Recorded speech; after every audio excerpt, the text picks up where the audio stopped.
शांति का संदेश देने वाले महाकारुणिक तथागत भगवान बुद्ध एवं भारत देश में दोबारा फिर से भगवान बुद्ध के सद्धम्म को वापस लेकर के आने वाले परम पूज्य बोधिसत्व डॉक्टर बाबा साहब अम्बेडकर, इनको मेरा कोटि कोटि नमन है।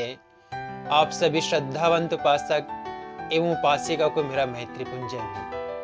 धम्मपद में भगवान बुद्ध दूसरी गाथा कहते हैं, मनोपुगम्मा धम्मा मनोसेठा मनोमया मनसा चेपसन्नेन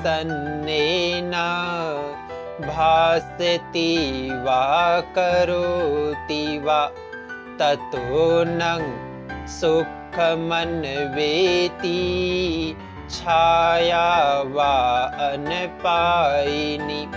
अर्थात मन ही प्रमुख होता है, मन ही प्रधान होता है। जब कोई व्यक्ति अच्छे मन से किसी बात को बोलता है या किसी काम को करता है तो सुख उसके पीछे पीछे वैसे ही हो लेता है जैसे कभी साथ न छोड़ने वाली मनुष्य की परछाई। भगवान बुद्ध ने इस गाथा को उस समय कही जब वो श्रावस्ती विहार कर रहे थे। उस समय श्रावस्ती में एक अग्गिपुब्बक नामक एक व्यक्ति रहा करता था जो कि काफी कृपण्य था। हालांकि उसके पास में 80 करोड़ से भी ज्यादा संपत्ति थी, मगर महाकंजूस व्यक्ति था। कभी किसी को दान नहीं देता था और अपनी कंजूसी के कारण उसके यहाँ पे मठ कुंडली नामक एक बेटा था, उसका इलाज तक नहीं किया। जब उसका बेटा 16 साल की उम्र का हुआ तो जब वो बीमार गिरा तो उसने किसी डॉक्टर को नहीं बुलाया, किसी को उसे दिखाया नहीं। उसके पैसे का इन्वेस्टमेंट दिखने लगा तो क्या किया, जब वो ज्यादा ही बीमार हो गया तो उसको अपने घर के बरामदे में लिटा दिया ताकि कोई देखने भी आए कि बेटा बीमार है तो घर का कोई सामान वगैरह ना ले ले। इसलिए उसको बरामदे में लिटा दिया और जब भी कोई आते तो बाहर से उसको देख करके जाने लगे और उसका कभी इलाज भी नहीं किया। उसको पैसे का दिखने लगा करके कंजूसी के कारण। एक बार भगवान बुद्ध जब उसी रास्ते से चारिका कर रहे होते हैं तो अग्गिपुब्बक के घर के सामने जाते हैं, उनके दरवाजे में खड़े होते हैं तो मठ कुंडली जो उसका बेटा था वहीं बरामदे में लेटा हुआ था। तो वहां भगवान बुद्ध की परछाई उसके ऊपर पड़ती है, उससे उसको बड़ा सुकून मिलता है, अच्छा लगने लगता है।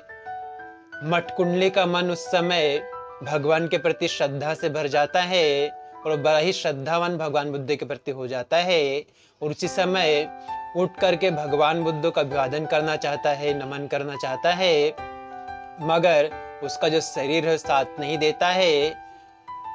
वो मन ही मन भगवान को नमन करता है, श्रद्धा अर्पित करता है और भगवान बुद्ध भी जब कुछ देर वहां रहते हैं तो जब कोई भी नहीं आता तो भगवान आगे चले जाते हैं, दूसरी जगह चले जाते हैं और कुछ समय के बाद में, कुछ दिनों के बाद में मठ कुंडली की मृत्यु हो जाती है। जब सारे भिक्षु भगवान बुद्ध के पास में जाकर के पूछते हैं कि भगवान उस मठ कुंडली की क्या गति हुई, तो भगवान बुद्ध कहते हैं उसने सुगति को प्राप्त कर लिया।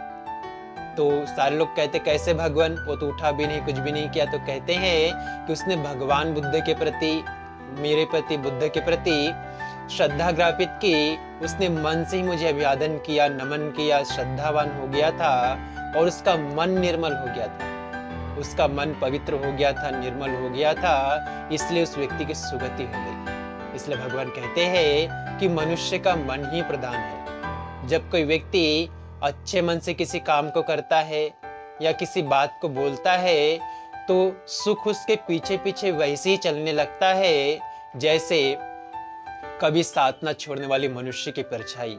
इसलिए मनुष्य को चाहिए कि हमेशा अपने मन में बुरे विचारों को ना आने दे और अच्छे अच्छे विचारों को आने दे, अपने मन को निर्मल करते रहे, पवित्र करते रहे।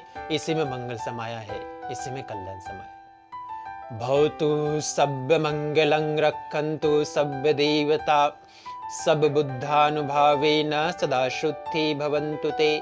भवतु सब मंगलं रक्षन्तु सब देवता सब धम्मानुभावेन सदा शुद्धि भवन्तु ते।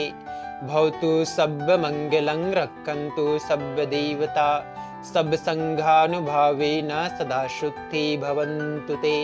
साधु साधु साधु।